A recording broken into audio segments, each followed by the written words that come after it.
वेद में लिखा है माँ धरती स्वरूपा है, पिता गगन स्वरूप है। क्यों नहीं, धरती और आसमान मिलके ही तो ब्रह्मांड है। गुरु जी के चरणों में सत प्रणाम, आशीर्वाद।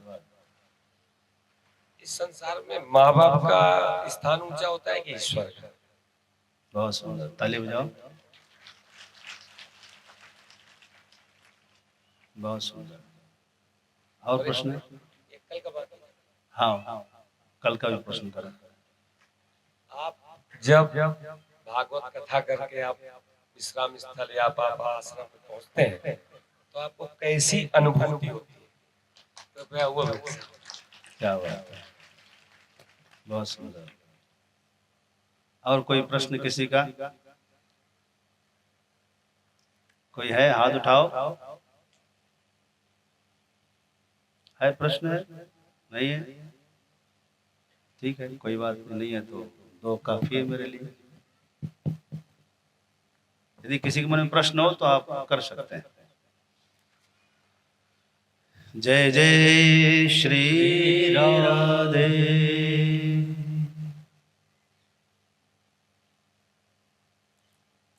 अभी आपने श्रवण किया, बड़ा सुंदर प्रश्न।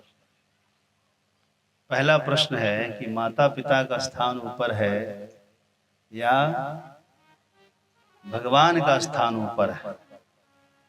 समझ गए? सबसे अच्छी बात तो यह है कि माता पिता हमारे पास है, उनका स्थान यहीं पर है। यही पूजा कर लो, सेवा कर लो। इनको जल पिलाएंगे तो आपको आशीर्वाद मिल जाएगा तुरंत।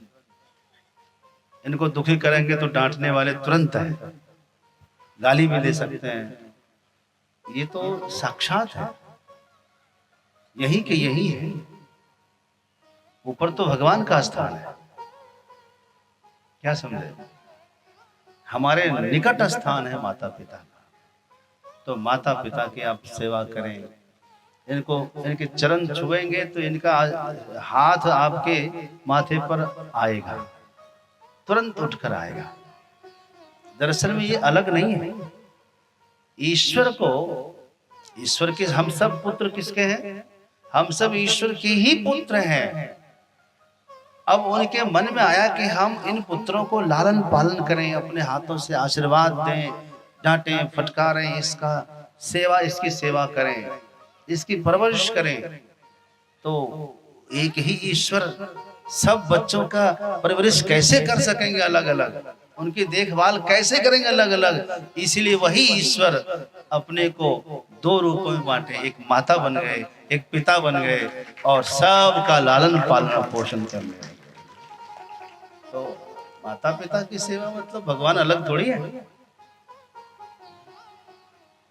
आपने सुना होगा गणेश जी ने माँ बाप की परिक्रमा कर ली तो पूरे ब्रह्मांड की परिक्रमा का पुण्य उनको मिल गया। मिला कि नहीं मिला? शंकर जी ने टास्क दिया था, आप दोनों में से जो पहले परिक्रमा करके आ जाएंगे ब्रह्मांड की, उसका विवाह पहले करेंगे। कार्तिक स्वामी तो मयूर पर बैठे और फ्लाइंग कर गए, उड़ गए। लेकिन गणेश जी अपनी सवारी चूहे की तरफ गए। चूहा ने कहा ना, बिल्कुल नहीं, 1-2 किलोमीटर की बात हो तो हम कर ले, ये ब्रह्मांड भर परिक्रमा कौन करे भाई, छोटे छोटे पांव हमारे। अब चूहा ने साफ मना कर दिया। तब गणेश जी ने सोचा क्या करूं है, जहां बल से काम न हो वहां बुद्धि से काम लेना चाहिए। गणेश जी की बुद्धि आई, बुद्धि के देवता है गणेश जी तो। हाँ, वेद में लिखा है माँ धरती स्वरूपा है, पिता गगन स्वरूप है। क्यों नहीं, धरती और आसमान मिलके ही तो ब्रह्मांड है। एक जगह बिठाया, एक नहीं, दो नहीं, 3 परिक्रमा कर डाले।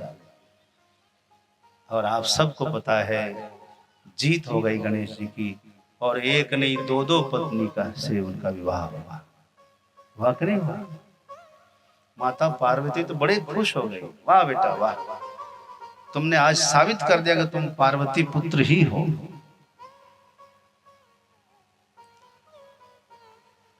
तो ये प्रमाणित है।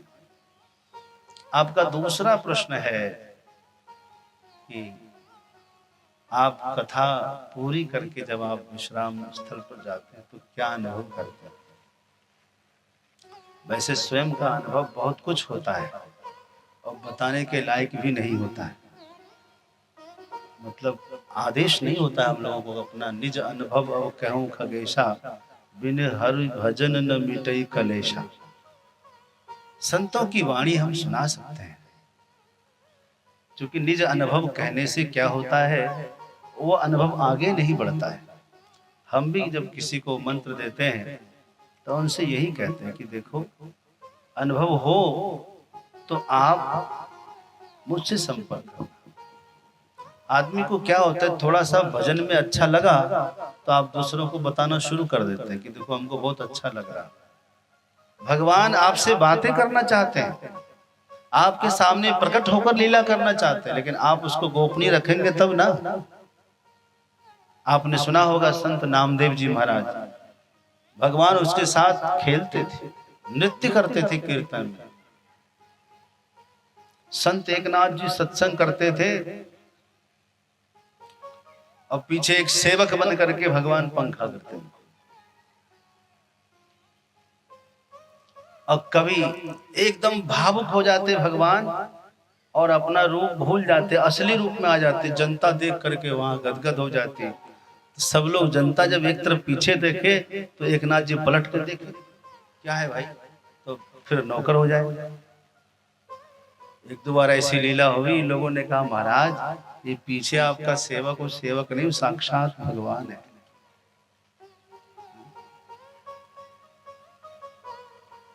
कभी कभी दिख जाते हैं। तो भगवान लीला करना चाहते हैं लेकिन उसको छुपाना है। गोपियों को भगवान ने क्या कहा पता है? कहा देखो मैं ब्रज में आ करके आप सबके साथ में लीला करना चाहता हूं, लेकिन मैं भगवान बनकर लीला नहीं करना चाहता, इंसान बनकर रहना चाहता हूं, आप सबका प्रेम पाना चाहता हूं। क्या आप लोग मुझे छुपा पाएंगे? ऐसा पूछा तो गोपियों ने कहा हाँ बिल्कुल छुपाएंगे।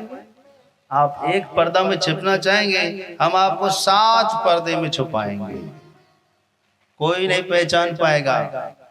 आप मनुष्य बनकर रहना चाहते हैं, हम आपको चोर बनाकर रखेंगे, कौन पहचानेगा बताओ? हैं? भगवान मनुष्य बनना चाहते थे, गोपियों ने क्या बनाया? चोर। आज भी उनको लोग चीर चोर, माखन चोर और चित्त चोर, चौराग्र गण्यम सततम नमामि, चौराग्र गण्य गोपियों ने कह दिया। तो यही है भगवान को छुपाना। आप सबके जीवन में वो समय आए, यही मैं कहता हूं। 2-3 अपराध होते हैं जिसकी वजह से हम अनुभव से वंचित रह जाते हैं। 3 अपराध क्या मनुष्य करता है? एक तो किसी को भी बद्दुआ देना शुरू कर देता है। बद्दुआ नहीं देना, भगवान पर छोड़ देना। जो आप कर सकते हो करो, नहीं करे हो तो बद्दुआ मत दो। क्या करना है उसको? भगवान पर छोड़ दीजिए। कहते हैं तुझसे जो ना सुलझे तेरे उलझे हुए धंधे, तुझसे जो ना सुलझे तेरे उलझे हुए धंधे, उसे भगवान के इंसाफ पर छोड़ दे बंदे। तुझसे जो ना सुलझे तेरे उलझे हुए धंधे, वो सब भगवान के इंसाफ पर छोड़ दे बंदे। वो तेरी हर मुश्किलें आसान करेगा, जो तू न कर सका वो भगवान करेगा। क्यों परेशान है? तो 3 अपराध, ये बद्दुआ नहीं देना। दूसरा, किसी को आशीर्वाद भी नहीं देना। आप कहेंगे ये कौन सी विद्या आप सिखा रहे हैं? आशीर्वाद तो देना चाहिए। कोई बीमार है, कोई प्रणाम कर रहा है, तो आशीर्वाद कैसे देना है? भगवान का आशीर्वाद। क्या बोलना है? भगवान का आशीर्वाद। समझे कि नहीं? तो इससे क्या होगा कि आपका पुण्य जमा रहेगा, बचा रहेगा और उसको आशीर्वाद भी मिल जाएगा। सीधे आशीर्वाद कह देने से हमारा पुण्य सारा चला जाता है। अब सामने वाले का पाप ज्यादा है, हमारा आशीर्वाद थोड़ा कम पहुंचा तो उसका काम भी पूरा नहीं होगा और हमारा सब चला भी जाएगा, है कि नहीं? इसलिए सावधान रहना। और तीसरा क्या है, किसी के भी सामने अपनी बखान नहीं करना। अपना अनुभव, भगवान के प्रति हमारा क्या ताल्लुक है, हम क्या मंत्र जपते हैं, हम किसका ध्यान करते हैं, कितना अनुभव होता है, बिल्कुल नहीं। संतों का अनुभव बताओ, ठीक है?